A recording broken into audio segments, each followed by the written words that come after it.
Capítulo 34. Newland Archer estaba sentado ante el escritorio de su biblioteca en la calle 39 Este. Acababa de regresar de una importante recepción oficial por la inauguración de las nuevas galerías del Museo Metropolitano y el espectáculo de aquellos dos grandes espacios en que se almacenaba el botín de todas las épocas, donde una magnitud elegante circulaba a través de una serie de tesoros científicamente catalogados. Oprimió de pronto un enmohecido resorte de su memoria. Pero si esto solía ser una de las viejas salas de Cesnola, oyó decir a alguien, y al instante todo se desvaneció a su alrededor y se encontró sentado solo en un duro diván de cuero, apoyando contra un radiador, mientras una delgada figura envuelta de un largo abrigo de piel se sofocaba y alejaba por la pobremente alhajada del viejo museo. La imagen despertó un sinnúmero de otras asociaciones y miró con nuevos ojos la biblioteca que por más de 30 años había sido el escenario de sus solitarias meditaciones y de las confabulaciones de toda la familia. Era el lugar donde sucedieron la mayoría de cosas reales de su vida. Ahí su mujer, cerca de 26 años atrás, le había comunicado con un ruborizado circunloquio que haría sonreír a las jóvenes de la nueva generación la noticia que tendría un hijo, y allí su hijo mayor, Dallas, demasiado frágil para llevarlo a la iglesia a mediados de invierno. Había sido bautizado por el viejo amigo de la familia, el obispo de Nueva York. El grandote magnífico e irrepasable obispo, orgullo y ornamento de sus diócesis por largo tiempo. Allí Dallas caminó tambaleante por el suelo gritando papá, mientras May y la niñera recién reían detrás de la puerta. Allí su segunda hija, Mary, que era igual al nombre de su madre, anunció el compromiso con el más aburrido fiable de los numerosos hijos de Reggie Chivers. Y allí Archer la besó a través de los velos de su traje de novia antes de dirigirse al auto que los llevaría a la iglesia de la Gracia, porque en un mundo donde todo lo demás había tambaleado en sus bases, la boda de la iglesia de la Gracia seguía siendo una institución inamovible. Era la biblioteca donde conversaba con May, acercaba el futuro de sus hijos, los estudios de Dala y de su hermano menor, Bill, la incurable indiferencia de Mary por el intelecto y su pasión por el deporte y la filantropía, la vaga inclinación hacia el arte que a la postre hizo aterrizar al inquieto y curioso Dallas en la oficina de un prometedor arquitecto de Nueva York. Los jóvenes de la época se emancipaban del derecho y los negocios para emprender toda suerte de nuevas cosas. Si no los absorbía la política estatal o la reforma municipal, tenían la oportunidad de dedicarse a la arqueología centroamericana y a la arquitectura o la decoración interesante, como el entusiasmo y la cultura por los edificios de su propio país construidos antes de la Revolución, estudiar y adaptar los estilos Georgian y protestar contra el uso sin sentido de la palabra colonial. En estos días nadie tenía casas coloniales excepto los millonarios abasteros de los suburbios, pero por encima de todo fue en esa biblioteca donde el gobernador de Nueva York, una noche en que regresó de Albany, llegó a cenar y a pasar toda la noche en casa. Miró a su anfitrión y le dijo, golpeando violentamente, con el puño apretado sobre la mesa y sosteniendo sus anteojos entre dientes: al diablo los políticos profesionales, tú eres la clase de hombre que el país necesita, Archer. Si hay que limpiar el establo, son los hombres como tú los que tienen una mano en la limpieza. Hombres como tú. La frase hizo enrojecer a Archer. «¿Cuánta ansiedad?», respondió al llamado. Era un eco de aquella vieja petición de Ned Winsett para que arremangara las mangas y se metiera en la mugre, pero esta vez lo decía un hombre que había dado el ejemplo, cuyo llamamiento al seguirlo era irresistible. Archer, mirando hacia atrás, no estaba seguro de que hombres como él fueran lo que su país necesitaba, al menos en el servicio activo de Theodore Roosevelt. Apuntaba, de hecho tenía motivos para pensar que no era así, pues después de todo,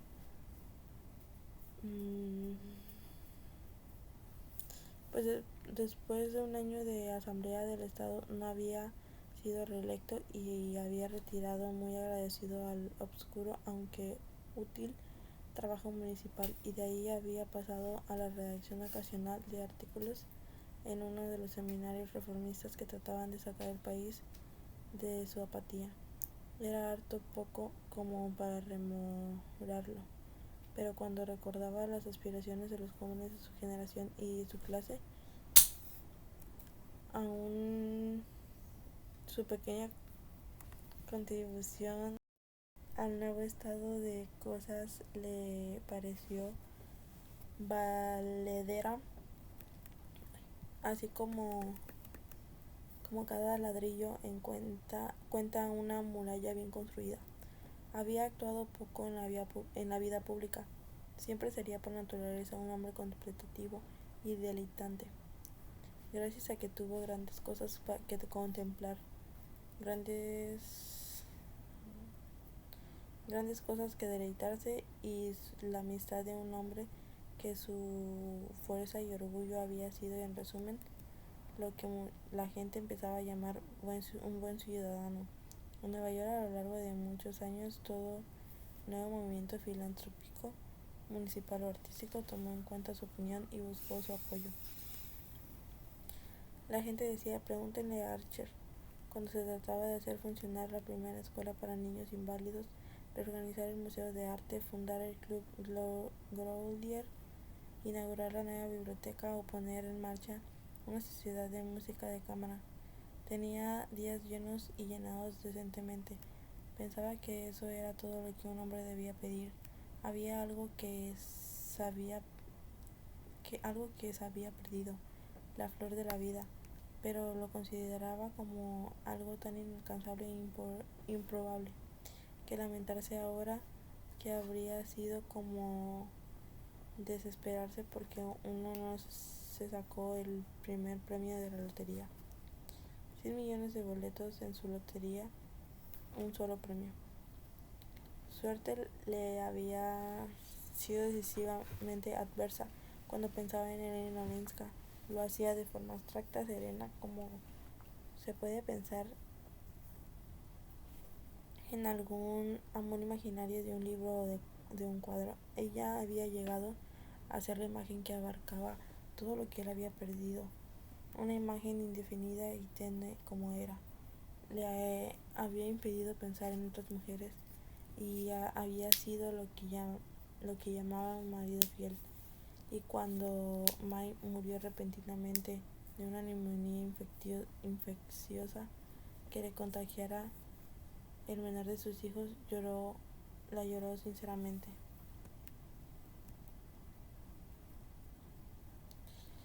Los largos años juntos demostraron que no importa mucho si el matrimonio es un deber monótono, siempre que conserve la dignidad de ser un deber. Si eso se convierte en una simple batalla de innobles apetitos, mirando a su alrededor, rindió homenaje a su pasado y lloró por él. Al fin y al cabo, había cosas buenas en las antiguas costumbres.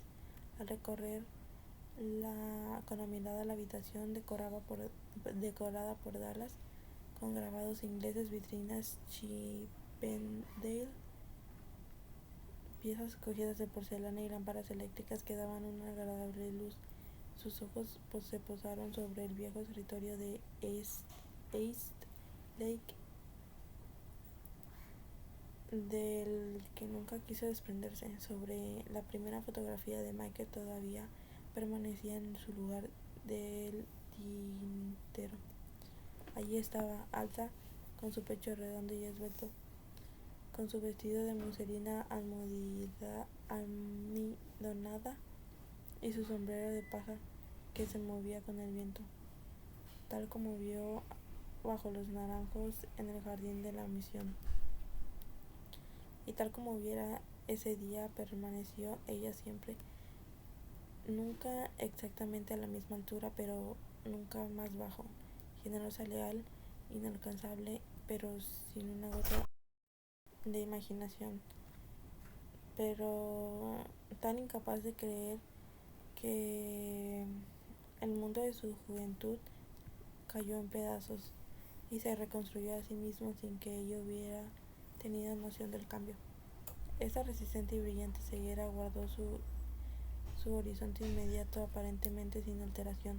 Su incapacidad de reconocer los cambios hizo que sus hijos ocultaran sus ideas tal como Archer le ocultaba las suyas. Siempre hubo desde el comienzo una solidaria simulación de igualdad, una especie de inocente hipocresía familiar a la que padre e hijos colaboraron inconscientemente. Ella murió pensando que el mundo era un buen lugar lleno de amor y de familias cariñosas y armoniosas como la suya, y se resignó a dejarlo porque estaba convencida de que pasara lo que pasara, Jonas seguiría inculcando a Dallas a los mismos principios y prejuicios que habían moldeado las vidas de sus padres, y que Dallas a su vez transmitiría el sagrado legado del pequeño Bill. Y a propósito de Mary, que estaba tan segura de ella como de sí misma, de manera que, habiendo salvado a Bill de la muerte arriesgando su propia vida, se fue tranquila a ocupar su lugar en la cripta de los Archer, en Mark, donde Mr. Archer yacía liberada de la aterradora tendencia de que su nuera jamás tuvo conciencia. El hecho no habría sorprendido a Archer, pues la telefonía a larga distancia había llegado a ser algo tan corriente como la luz eléctrica y los viajes de 5 días para atravesar el Atlántico. Pero la risa sí sobresaltó. Todavía parecía maravilloso que a través de todos aquellos miles de kilómetros de país, bosques, ríos, montañas, praderas, ciudades ruidosas y millones de seres ocupados e indiferentes, la risa de Dallas pudiera significar, por supuesto, pase lo que pase. Debo regresar primero, porque Fanny Beaufort y yo nos casaremos el 5. ¿Que lo vas a pensar? No, señor, ni un minuto. Tienes que decir sí ahora. Porque no me gustaría saber si puedes dar una sola razón. No, ya lo sabía. Desde entonces estamos de acuerdo, ¿eh? ¿Por qué cuento contigo para tocar el timbre en la oficina de los Curnard a primera hora de mañana? Y es mejor que reserves el regreso de un barco que salga de Marsella. Papá, será la última vez que estemos juntos de esta manera. Bien, bien. Ya sabía que podrías acompañarme. Sería la última vez que estuvieran juntos de aquella manera. El muchacho tenía razón. Tendrían muchos otros momentos después del matrimonio de Dallas. A su padre no le cabía duda, pues ambos habían sido siempre buenos camaradas, y Fanny Beaufort, a pesar de lo que pudiera pensar de ella, no parecía querer interferir en la intimidad de padre e hijo. Al contrario, por lo que había visto de ella, pensaba que sería más fácil incluirla en el clan. Sin embargo, un cambio es un cambio, y las diferencias son las diferencias. Y aunque se sentía muy inclinado hacia su futura nuera, era tentador aprovechar la última ocasión de estar solo con su hijo. No tenía ningún motivo para no hacerlo. salvo a la profunda razón de que había perdido la costumbre de viajar. A May no le gustaba para nada moverse, no le gustaba moverse más que por razones muy válidas, como llevar niños a la playa o a la montaña. No podía imaginar otro motivo de dejar su casa de la calle 39 o su confortable alojamiento en la residencia de los Whelan en Newport. Después de que Dallas se graduó, ella pensó que era su deber viajar por 3 meses y toda la familia hizo el anticuado recorrido por Inglaterra, Suiza e Italia. Como tenían el tiempo limitado, omitieron Francia. Archie recordaba la rabia de Dallas cuando le dijeron que contemplara Mont Blanc en vez de Radios y Chartres. Seguiremos juntos, dijo, y la cara de May se iluminó al escucharlo dar un tan buen ejemplo a Dallas. Desde su muerte, casi 2 años atrás, no tuvo motivos para continuar con la misma rutina. Sus hijos lo habían impulsado a viajar. Mary Chivers estaba segura de que le haría bien ir al extranjero, a ver galerías. Lo profundamente misterioso de aquella cura hacía confiar más en su deficiencia. Profundamente misterioso de aquella cura, pero Archie se había dado cuenta de que estaba atrapado por la costumbre de los recuerdos y por un repentino miedo a las cosas nuevas. Ahora, revisando el pasado, vio el profundo abismo en que había caído. Lo malo de cumplir con el deber era aparentemente te imposibilita para hacer otra cosa. Al menos esa era la postura de que los hombres de su generación habían adoptado. Las claras divisiones entre lo correcto y lo incorrecto, honesto y deshonesto, respetable y lo contrario. Se dejaba muy poco espacio para lo imprevisto. Hay momentos en que la imaginación de un hombre tan fácil sojuzgada a lo que es su vida, súbitamente se alza por encima del nivel cotidiano y estructa las largas sinuosidades del destino. La de Archer se alzó también y se hizo algunas preguntas. ¿Qué quedaba del pequeño mundo en el que había crecido, cuyas reglas lo obligaron a bajar la cabeza y dejarse atar? Recordó una burlona profecía del pobre Lawrence Lefter. Expresaba hacía muchos años en esa misma habitación: si las cosas siguen en ese ritmo, nuestros hijos se cansarán con los bastardos de Beaufort. Era justamente lo que el hijo mayor de Archer, el orgullo de su vida, iba a ser, y a nadie le extrañaba ni le reprobaba. La propia Janice, tía del muchacho, que estaba igual a lo que fuera en su avejentada juventud, sacó esmeraldas y perlitas de su madre del rosado envoltorio en que estaban cuidadosamente guardadas, y las llevó en sus manos torcidas a la futura novia. Y Fanny Beaufort, en lugar de parecer desilusionada porque no recibía un juego de algún joyero de París, había prorrumpido en exclamaciones por su anticuada belleza, y declaró que las usara se sentiría una miniatura de Isabel.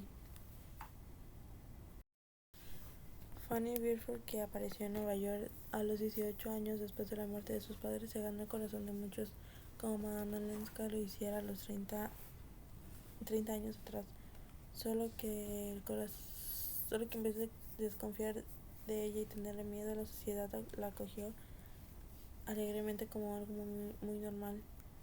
Era bonita, simpática e instruida. ¿Qué más se podía pedir? Nadie lo suficientemente estrecho de criterio como para remover en contra de los ya olvidados hechos del pasado de su padre y de su origen.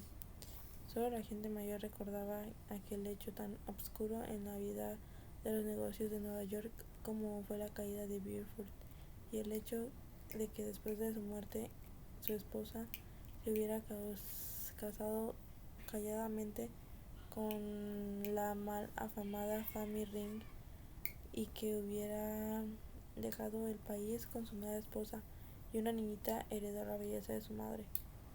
Más tarde se oyó hablar en el Constantinopla, luego en Rusia, y unos 12 años más tarde se atendía generosamente a viajeros norteamericanos en Buenos Aires, donde representaba una importante agencia de seguros. Él y su mujer murieron allá en un medio de la prosperidad, y un día su hija huérfana apareció en Nueva York a cargo de la cuñada de May Archer, Mr. Jack William, cuyo marido había sido nombrado tutor de la niña. El hecho le dio la calidad de parentesco casi como una prima. Con los hijos de Gillian Archer, y nadie se sorprendió cuando se anunció el compromiso con Dallas.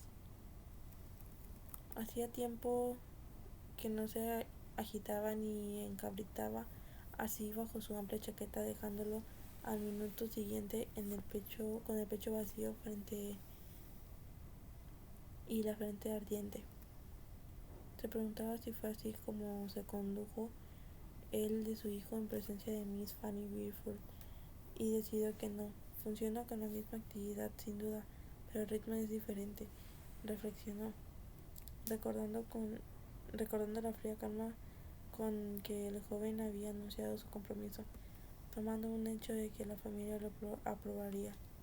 La diferencia es que los jóvenes de hoy dan por seguro que van a obtener todo lo que quieren, y que nosotros dábamos casi por seguro que no lo lograríamos. Solo que no sé si aquello de estar tan seguro de antemano podría de verdad hacer latir el corazón tan locamente, pensó. Al día siguiente a su llegada a París, y el sol primaveral mantenía a Archer asomado a su ventana abierta, que daba al plateado panorama de la Place Vendôme. Una de las cosas que estipulara, casi la única, cuando aceptó viajar con Dallas, fue que París no lo harían ir a ninguno de esos hoteles palacios. Muy bien, por supuesto, dijo Dallas de buen grado. Te llevaré a algún lugar anticuado pero sumamente alegre, como el Bristol, por ejemplo.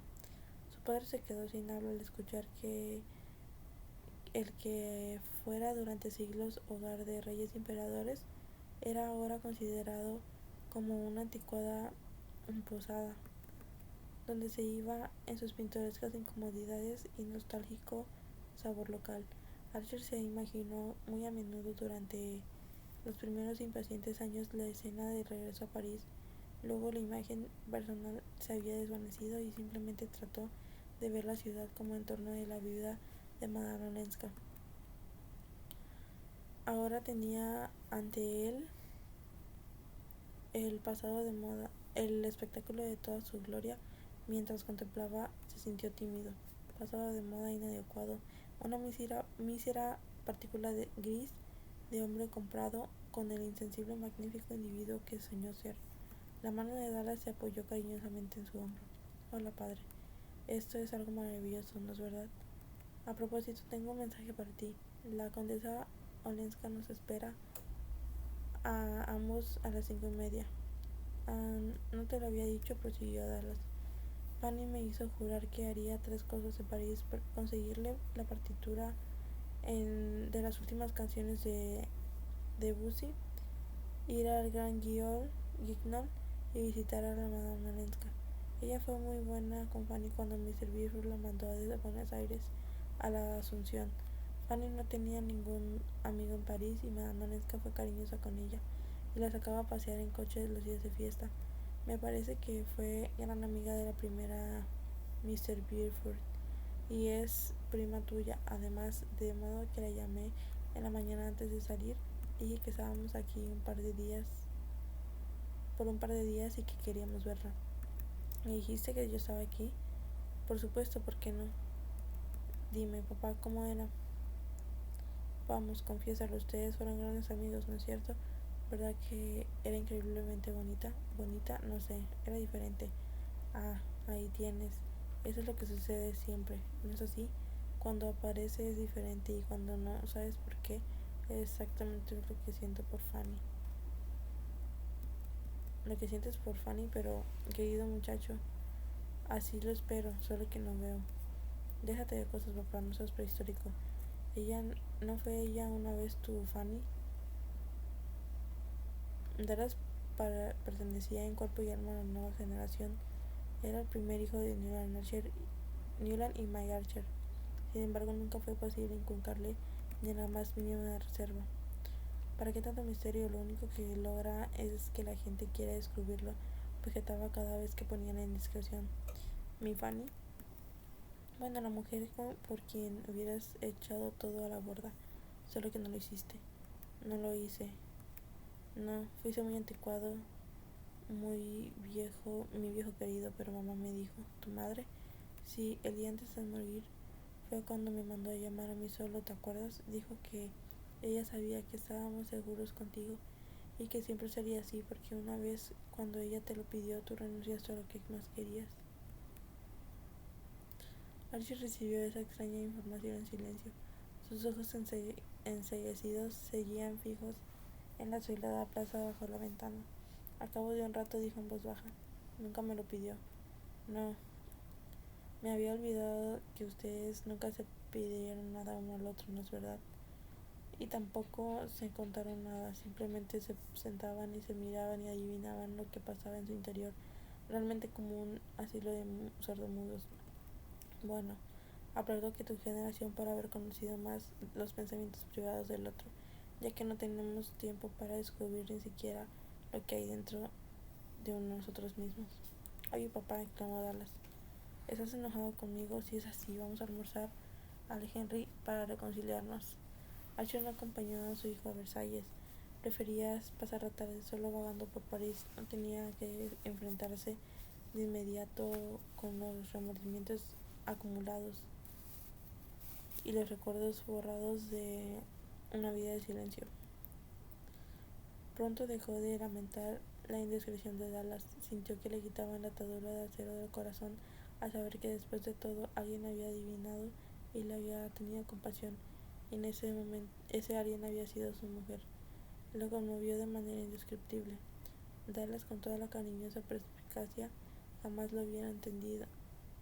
No había duda de que para el joven episodio, que era solo un hecho patético de vana frustración, de esfuerzos malgastados, pero ¿fue solo eso? Archer se quedó largo rato sentado en un banco de Campos Elíseos, reflexionando. Unas pocas calles más, unas pocas horas de distancia, Eleanor esperaba. Se levantó y caminó por la plaza de la Concordia y los jardines de las Tuileries rumbo al Louvre. La condesa le dijo una vez que iba mucho a ese lugar y tuvo el capricho de pasar el tiempo de espera en un sitio donde pudiera pensar que ella había estado recientemente. Durante más de una hora vagabundeó de galería en galería en medio del deslumbrante luz de la tarde, y uno de los cuadros que se le presentaban en todo su casi olvido esplendor, llenando su alma con profundos ecos de la belleza. Después de todo, su vida había estado tan privada de amor. De súbito, ante un fulgurante Tiziano, se encontró diciendo, pero si solo tengo 57. Y entonces se dio la media vuelta y se fue. Era demasiado tarde para aquellos sueños de verano, pero ciertamente no era una serena cosecha de amistad, de camaradería en la bendita quietud de su cercanía. Regresó al hotel donde debía encontrarse con Dallas, y juntos volvieron a atravesar la plaza de la Concordia y cruzar el puente que conduce a la Cámara de Diputados. Dallas, sin tener idea de lo que pasaba por la mente de su padre, charlaba con excitación y detalladamente acerca de Versalles. Solo había tenido el primer atisbo del lugar durante un viaje de vacaciones que trató de acumular los pasajes de que tuvo de que privarse cuando debió ir con la familia a Suiza, y un tumultuoso entusiasmo unido a un criticismo bastante engreído, tropezaban uno a otro en sus labios, escuchándolo. Archer sintió que aumentaba en él una sensación de adaptación y la expresividad.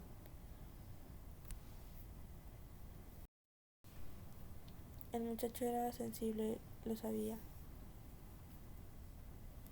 pero tenía la facilidad y la confianza en sí mismo proveniente de mirar al destino y no como un amo, sino como a un igual. Eso es, sienten iguales las cosas, saben cómo manejarlas, reflexionó, pensando en su hijo como un portavoz de la nueva generación que había barrido todas las viejas marcas, arrasando también los postes señalizadores y los signos de peligro. De repente Dallas se detuvo en seco, apretando el brazo de su padre. Oh, por Dios, Júpiter.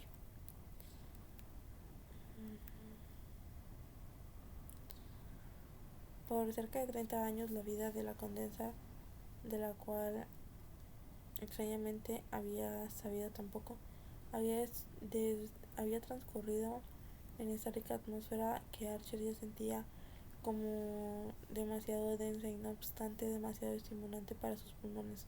Pensó en los teatros que había ido, los cuadros que había observado, las sombrías y espléndidas casas antiguas que habría frecuentado, la gente con la que había conversado e incesante movimiento de ideas, curiosidades, imágenes, asociaciones planteadas por la intensidad de un estirpe intensamente social dentro de un marco de costumbres inmemorables.